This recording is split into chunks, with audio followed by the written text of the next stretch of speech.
O presidente Jair Bolsonaro disse hoje que a reforma administrativa está, abre aspas, madura, para ser enviada ao Congresso.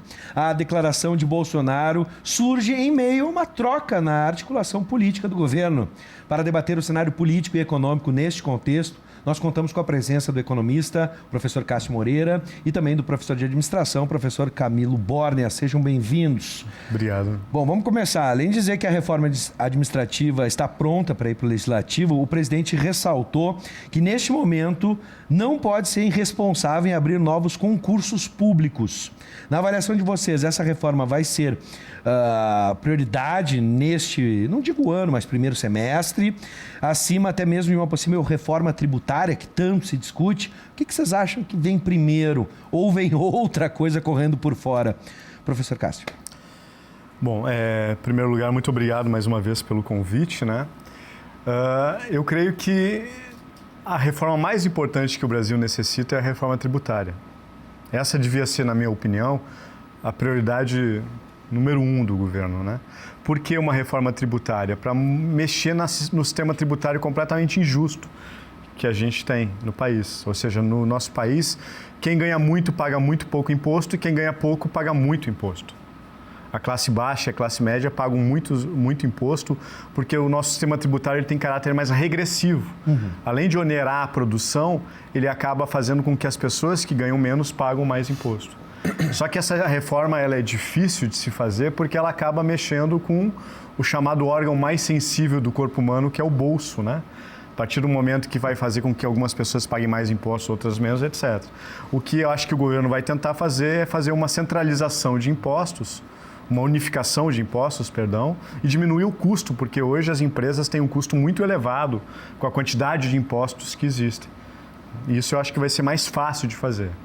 Só que ano passado, quando a gente encerrou o ano, se falava muito que a reforma administrativa ficaria um pouco na gaveta e a prioridade seria a tributária.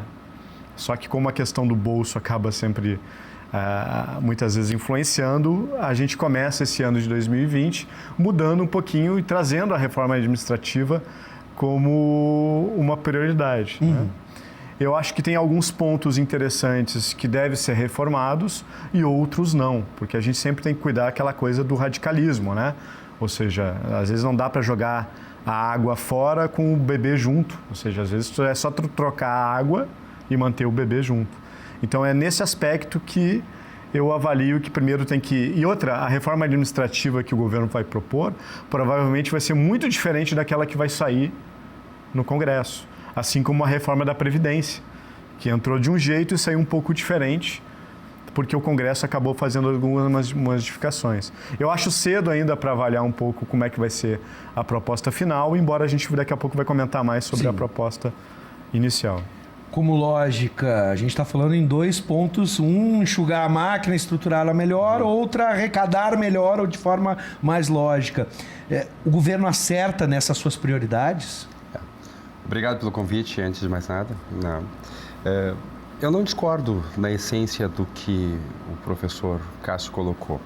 De fato, a reforma tributária ela é muito importante e, claro, a gente precisaria mudar a forma que são cobrados impostos, mas não me parece que este seja o ponto nevrálgico. O grande entrave de uma reforma tributária, via de regra, é como fica a distribuição entre os 3 entes federativos. Ninguém quer abrir mão de absolutamente nada. Se tem por um lado a União, se tem por outro lado estados e ainda tem os municípios. Então, toda a mudança, né, faz com que alguém grite e, por óbvio, nenhum dos entes, né, quer uma mudança que afete a sua estrutura de receitas. Este é o ponto que é nevrálgico e por essa razão que a gente há anos escuta falar em reforma tributária e nunca sai, né, porque não se entra em acordo. É só olhar o que aconteceu agora, na semana passada, retrasada, a questão do ICMS do combustível. Sim. Né, o presidente Bolsonaro deu uma bravateada, né, dizendo se os governadores zerarem, eu zero também. Sendo que a gente sabe que os estados, basicamente de 15% a 20% da receita tributária é essencialmente ICMS de combustível. Então, ninguém, em sã consciência, vai aceitar algo assim. Agora, O governo percebeu, e eu acho que isso ele percebeu corretamente, que antes de mexer na estrutura de receita, tu precisa necessariamente mexer na estrutura de despesa. E o Estado brasileiro ele está de um tamanho enorme, as máquinas administrativas não conseguem enxugar os seus quadros. A gente tem um estatuto de servidor que em muitos estados, em muitos municípios, automaticamente se faz progressão automática, se dá aumento sem nenhum tipo de mérito associado.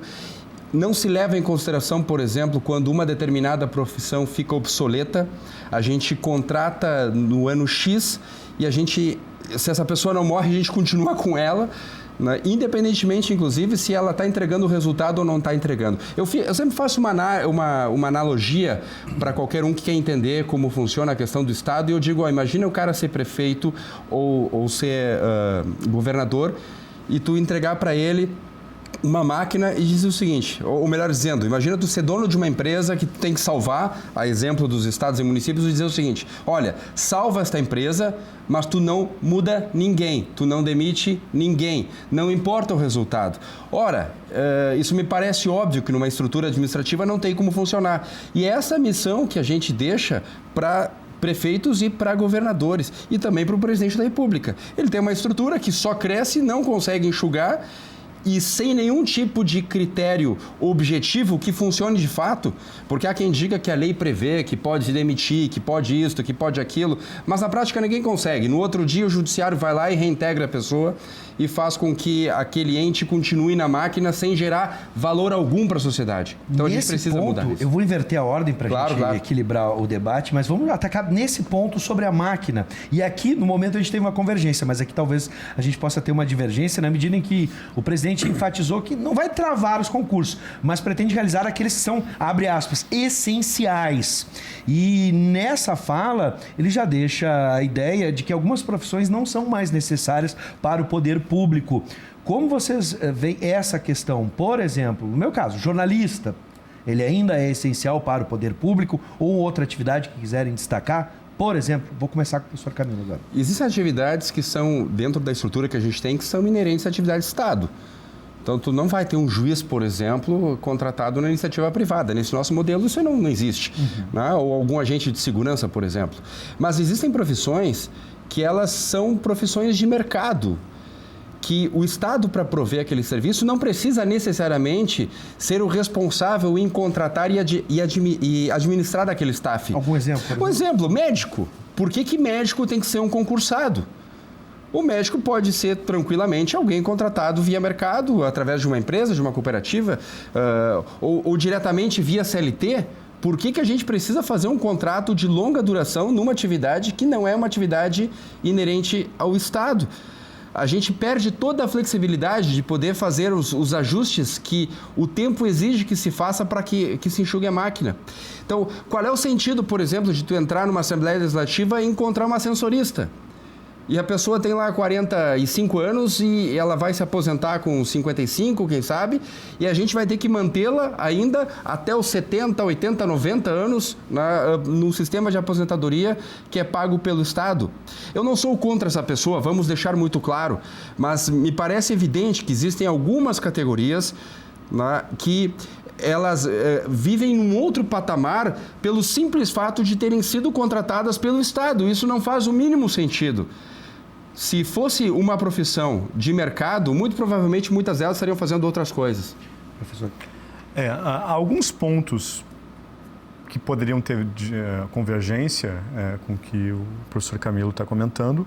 É isso, eu concordo que tem algumas profissões que não têm mais necessidade, embora isso na prática já acontece, ou seja, muitas vezes tu é concursado a atividade fim, mas a atividade meio terceirizada, como no caso, né? Tem algumas profissões que acabam ficando obsoletas pelo próprio avanço, o progresso tecnológico, enfim, o progresso da sociedade que ficam obsoletas. Agora, outras acabam sendo importantes. O problema é de daqui a pouco tu flexibilizar muito o serviço público e olha que eu sou a favor de ter algum controle mais para medir a eficiência, né, para alguma premiação diferente dos desempenhos. Agora, tu flexibilizar muito a contratação vai fazer com que seja aparelhamento político. Hoje a gente tem muitos CCs. e a gente tem um grupo de concursado. Se daqui a pouco tu flexibiliza muito, daqui a pouco grande parte dos profissionais que vão estar no serviço público vão estar conforme o partido que tiver no governo. O governo que está, o governo X, o partido X está no governo, então vai ter vários servidores públicos contratados alinhados àquele partido. Aí troca o governo, contrata outros servidores públicos alinhados àquele outro partido. E aí quem prejudica, né, acaba sendo prejudicado é a população. Mas, Cássio, na verdade, deixa eu só concluir o raciocínio já. Claro. Na verdade, o que a gente está debatendo aqui, o que está por trás do debate é que existem basicamente 3 visões sobre a sociedade. Uma visão que, se não for a do Camilo, ele me corrija, que é do extremo liberalismo, o Estado mínimo. Uma visão que, na minha opinião, também está ultrapassada, que é aquele Estado máximo, o Estado, daqui a pouco, interferindo em coisas que tem a iniciativa privada deve e tem capacidade melhor de fazer do que o Estado. Já a minha visão seria o Estado necessário, o que a social-democracia defende. Ou seja, que tem um estado de bem-estar social, uma rede protetiva que proteja as pessoas que têm mais dificuldade, e não um estado mínimo que a lei do mais forte. Então é nesse contexto que um estado necessário, é importante também ter um estado forte no sentido de profissionais capacitados, concursados. Antigamente, na época do regime militar, muitas pessoas entravam no serviço público por favor. Hoje, para te entrar num serviço público, muitas vezes é difícil, tem que estudar muito. Tu passar num concurso da Receita Federal, um concurso extremamente difícil, etc. Então, tu está fazendo com que tenha uma qualificação do serviço público, só que, na minha opinião, um passo que a reforma administrativa deveria fazer é, daqui a pouco, tentar beneficiar aqueles servidores que têm melhor desempenho, talvez por uma remuneração maior, etc. E não simplesmente demitir, ficar mais fácil, porque, na verdade, o servidor público, ele acaba tendo que ter ele é diferente da iniciativa privada. Ele tem um comprometimento com o Estado e pela sociedade, ele não pode ficar vulnerável às trocas de governo e trocas de partido, etc. Vou abrir o espaço para o debate, mas depois para a gente avançar rapidamente para outra questão aqui. Foi para um exemplo extremo, né? Existem formas de tu prestar serviço onde dá para ser o Estado necessário como ele defende, que é uma outra discussão filosófica até, mas não necessariamente o Estado precisa, por exemplo, né, contratar as pessoas para aquela atividade fim. Eu posso tranquilamente, por exemplo, como gestor, contratar vagas numa creche privada e as pessoas usufruírem do serviço de assistência, né, como, por exemplo, uma creche pública faz hoje. Então, isso não quer dizer. Agora, vamos lá. Eu entendo que quem defende a estabilidade, e este é o grande ponto, que é isso que ele quis dizer, ela, de certa forma, está defendendo que exista algum mecanismo de proteção, né, contra as intempéries da política. Também é verdade que, se deixar completamente aberto, a gente vai ter, em casos extremos, gente que não tem o menor pudor e o menor compromisso público, vai contratar de acordo com as suas, né, conveniências. No entanto, o que está se propondo em termos de reforma, o que se enxerga como possibilidade, não é algo onde simplesmente um prefeito pode chegar e dizer o seguinte: olha, tu está demitido, eu vou te contratar. É claro que não. Ninguém está propondo flexibilizar o tipo de contratação via concurso ou simplesmente demitir pela simples vontade de um gestor. É existir mecanismos efetivos que possam ser implementados, que tenham o devido controle social, que tenham o devido controle, inclusive, das instituições de controle, para que possa se fazer uma gestão mais eficiente e não ficar simplesmente com aquela estrutura ineficiente e o gestor ficar de mãos atadas, a estrutura de despesa aumentando e não conseguir prestar os devidos serviços. Um contraponto bem rápido. Primeiro, se a gente for olhar o número de servidores públicos por trabalhadores, vocês sabem quem é que está em primeiro na lista? O país também que está em primeiro lugar no IDH, que é o Índice de Desenvolvimento Humano, que é a Noruega. Se vocês olharem, o Brasil não está lá em cima, no topo, em relação a número de servidores públicos, em relação ao número de trabalhadores. E eles não têm estabilidade Tem muitos países, sim, mas entre outros que estão à frente do Brasil, sim, que têm estabilidade, mas tem muitos outros países e muitos desenvolvidos que têm. Então, a questão central, na minha opinião, é de tudo, de certa forma, rever algumas coisas e trazer um pouco a questão do estímulo ao desempenho, de quanto melhor o desempenho, tu vai ser melhor remunerado. Tem um filme que trata muito bem, mostra mais a questão do sistema de saúde, que é um documentário do Michael Moore, SOS Saúde, onde ele pega os planos de saúde dos Estados Unidos, da Inglaterra, do Canadá, da França, Cuba, né? Mas o que me chama a atenção é a questão do sistema de saúde da Inglaterra, onde os médicos são extremamente valorizados e muito bem remunerados. Então, essa questão que eu acho que é a central, né? Está sendo revisado, tá? Na Inglaterra, a conta não fecha. Mas... Eles têm uma saúde socialista, foi a única coisa que a Margaret Thatcher socializou literalmente foi a saúde, e eles não estão conseguindo fechar a conta. Mas o sistema de saúde britânico... A percepção dele, britânica, brilhante. é péssimo. O sistema de saúde deles é brilhante. Brilhante? Não é o que eles dizem. A questão toda é que a gente está dizendo que a máquina do Estado está muito grande. Tem algumas ineficiências que têm de ser corrigidas. Algumas? Mas é que nem aquela questão de jogar a banheira com a criança fora. A questão toda é que, e aí é um ponto que é de outros debates que eu tive com o Camilo, é que a nossa economia ela teve uma queda do PIB que fez com que a arrecadação caísse. Se nós tivéssemos um crescimento do PIB de 2013, desde as manifestações de junho em diante, a gente não teria esse problema fiscal que os estados estão mergulhados e a União está. Por que a União e o Estado está?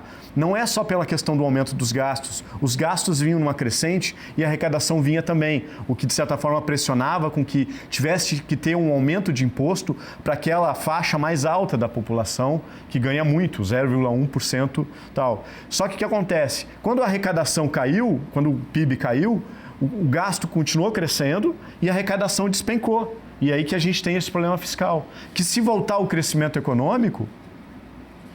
Bom, vocês vão ver que a arrecadação... É uma troca de causa. Só para uma outra questão aqui. É uma causa, só um parênteses, né? Sim, queria exatamente o contrário. O Brasil entrou em colapso porque o Estado brasileiro chegou num ponto onde gastava o que não tinha e não conseguia fornecer infraestrutura básica. E aí caiu. E não o contrário. Isso, Camila, que difere tu, que é um liberal na economia, e eu, que sou um desenvolvimentista.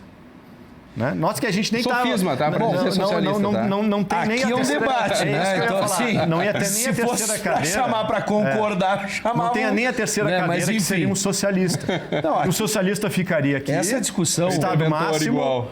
Vamos combinar. Estado mínimo e eu no meio, com um social-democrata, o Estado necessário. Professor Camilo, se eu conseguisse resolver esse problema do ovo e a galinha agora, entre gastos e despesas aqui... O que está se propondo pelo governo ia ser maravilhoso. Um pouquinho. Sim. Tá? O professor Cássio coloca como se o governo estivesse propondo outro extremo. Vamos acabar com tudo. O fato, isso é uma verdade, tá? Que foi dito aqui, acho que os dois concordam. A gente tem uma proposta de reforma administrativa que vai passar. E eu tinha uma questão separada, mas eu não vou conseguir chegar nela, que era a figura do presidente Rodrigo Maia, o presidente da Câmara, para ver que ele já inicia esse ano pressionando bastante o governo, ver como é que vai ser essa relação durante o ano. A gente sabe esse ponto que tanto a tributária quanto a reforma administrativa entram num jeito e saem de outro. Mas antes eu quero ver as cadeiras no governo, como o próprio governo se entende. Na semana passada houve uma troca de cadeiras nos ministérios. Hoje os militares comandam 4 pastas localizadas então no Palácio do Planalto. Na Casa Civil, no lugar de Onyx Lorenzoni, aqui do Rio Grande do Sul, entrou o general Walter Souza Braga Neto, que se soma aos generais Luiz Eduardo Ramos, na Secretaria de Governo, Augusto Heleno, no Gabinete de Segurança Institucional. Que recado Bolsonaro quer dar nessa troca? Né? Lembrando que Onyx Lorenzoni ainda permanece no governo.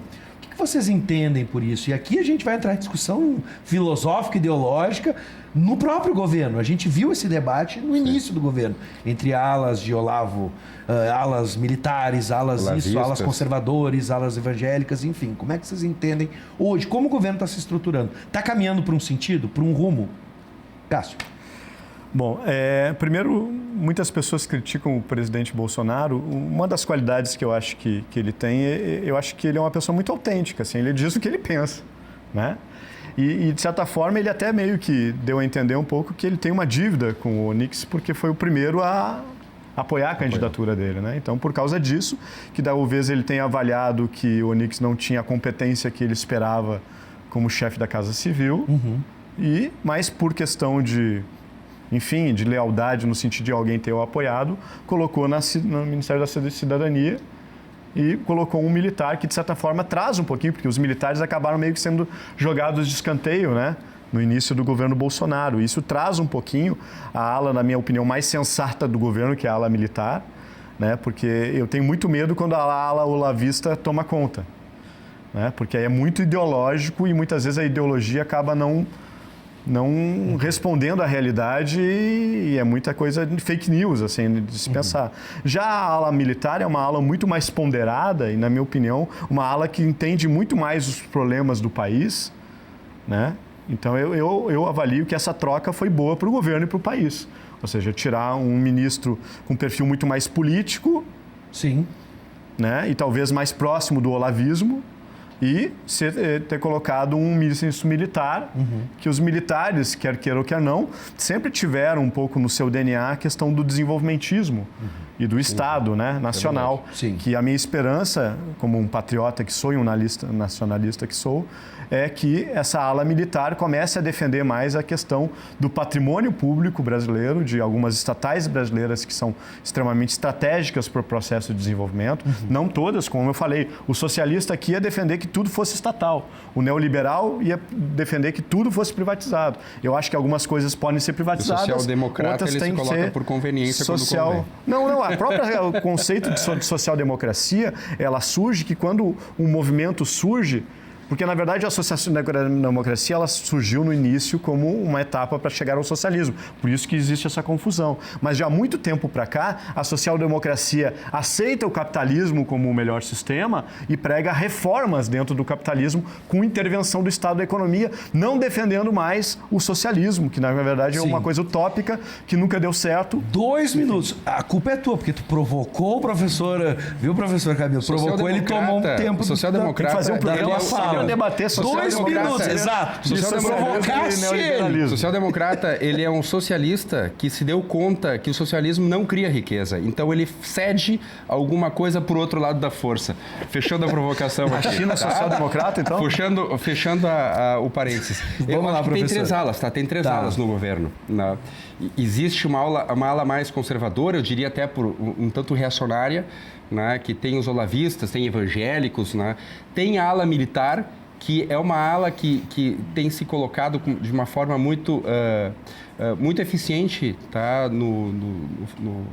na forma de desempenhar sua função e que tem a confiança, né, do presidente, mas tem uma outra ala que anda sozinha e que é o pilar de tudo, que é a ala liberal. É aquela turma que o Paulo Guedes levou lá para o ministério, que são os intocáveis, graças a Deus, né? Porque eles que estão arrumando a casa para que os militares que têm uma certa dosagem de eficiência consigam fazer o seu trabalho. O presidente acabou fazendo todo esse mexe, ele esgotou a paciência com o Onyx Lorenzoni. O episódio do avião da FAB foi aquele que foi a gota d'água. Sim. E acho que natural a mudança que ele fez e acho que vai ser bom para o país. Bom, o debate está muito gostoso, está muito bom ouvir os dois falarem. Inclusive, as provocações são sempre bem-vindas nesse tom de respeito. É sempre um prazer receber os dois professores aqui, professor Cássio e professor Camilo. Sejam sempre bem-vindos. E até um próximo debate, que eu sei que continuam em vias aéreas aí, andam se encontrando nos voos aí, mas aí e causando turbulências nas aeronaves com seus debates. Sejam sempre bem-vindos. Muito obrigado. Valeu.